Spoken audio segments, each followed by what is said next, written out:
And we would all try to do it in our hands. और जो बाकी लोग थे वो क्या बोल रहे हैं कि भाई हम सभी उस मेज़रमेंट को अपने ही दिमाग में याद करके रखने की कोशिश करते हैं।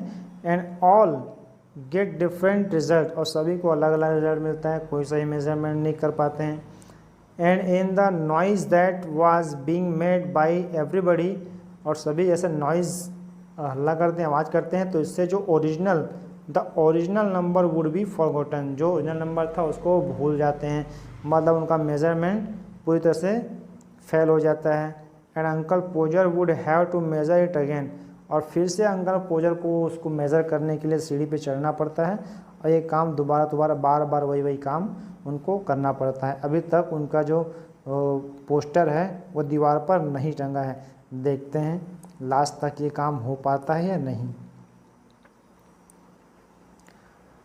He would use a bit of string this time, इस बार कुछ नया तरीका लेके आते हैं अंकल पोजर जी। बोलते हैं कि नहीं, मैं धागे से नापूंगा, इस बार धागे से कोई मेज़रमेंट करने की जरूरत नहीं है, उतना नाप लूँगा और उसके बाद वहाँ लगा देंगे कील।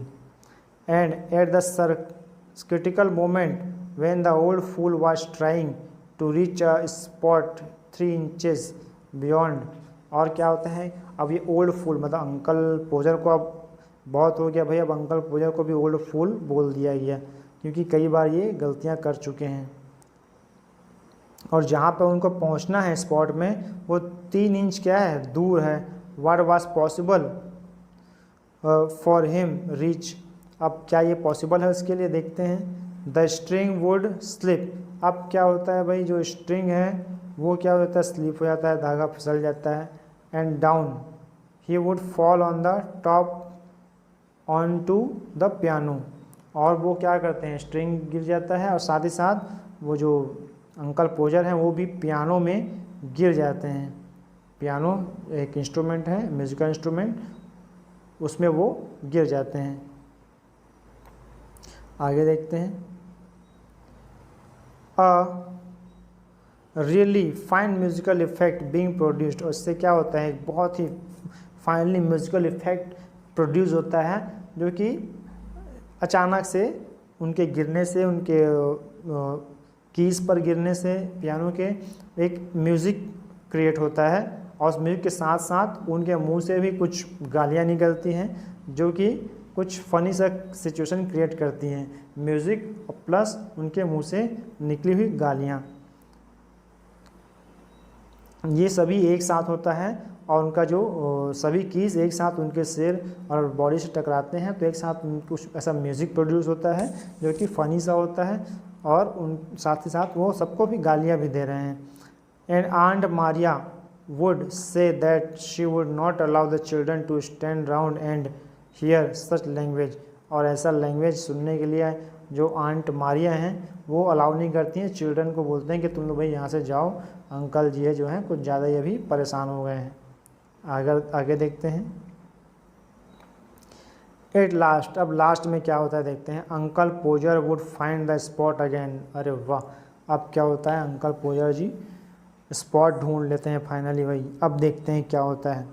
उनको स्पॉट मिल गया है, उनके हाथ में एक कील है, और एक हाथ में कील है और एक हाथ में क्या है, हैमर। लेफ्ट हैंड में कील है, राइट हैंड में हैमर रखा हुआ है। And at the first attempt, और पहले ही अटैम्प्ट में वो क्या करते हैं, he would strike his thumb, oh my God, ये क्या हुआ, अपने थंब को, अपने अंगूठे को उन्होंने पहले स्ट्राइक में हिट कर दिया। कील को ना ठोककर सब चीज़ तो मिला, लेकिन लास्ट में क्या हुआ, कील मिल गया, हथौड़ी भी मिल गया, लेकिन उन्होंने कील पे हथौड़ी मारने की जगह अपने अंगूठे पे हथौड़ी मार दिया। एंड ड्रॉप द हैमर, और हैमर को गिरा दिया। कहाँ गिरा भाई, किसी के पैर में तो नहीं गिर गया, देखते हैं। विथ अ लाउड क्राई, जोर से चिल्लाया, ऑन समबडीज टोज, लो, किसी दूसरे के पैर में, किसी पैर की उंगली में उस हथौड़ी को उन्होंने गिरा दिया। Aunt Maria would say quietly that, अब आंट मारिया कहती हैं बड़े प्यार से चुपचाप से कि भाई next time uncle Podger was going to hammer a nail into the wall, अगली बार अगर अंकल पोजर दीवार में कीला ठोकने के लिए तैयार होंगे, she hoped he would let her no in time, और टाइम पे उनको पता चल जाएगा कि किस टाइम पर कीड़ा ठोकने वाले हैं, तो उस टाइम वो क्या करेंगी Maria, so that she would make arrangements to go and spend a week with her mother while it was being done. वह जब तक ये काम नहीं होता तब तक वो कहाँ जाएगी, अपने मायके चले जाएगी, अपने मदर के पास। तो इस तरह से स्टोरी जो है फिनिश होता है। तो इस स्टोरी से हमको क्या सीखने को मिलता है, हमको ये सीखने को मिलता है कि जो काम में हम एक्सपर्ट नहीं हैं उस काम को हमको अपने हाथों में नहीं लेना चाहिए। अगर हम किसी चीज़ का लिटिल नॉलेज है वो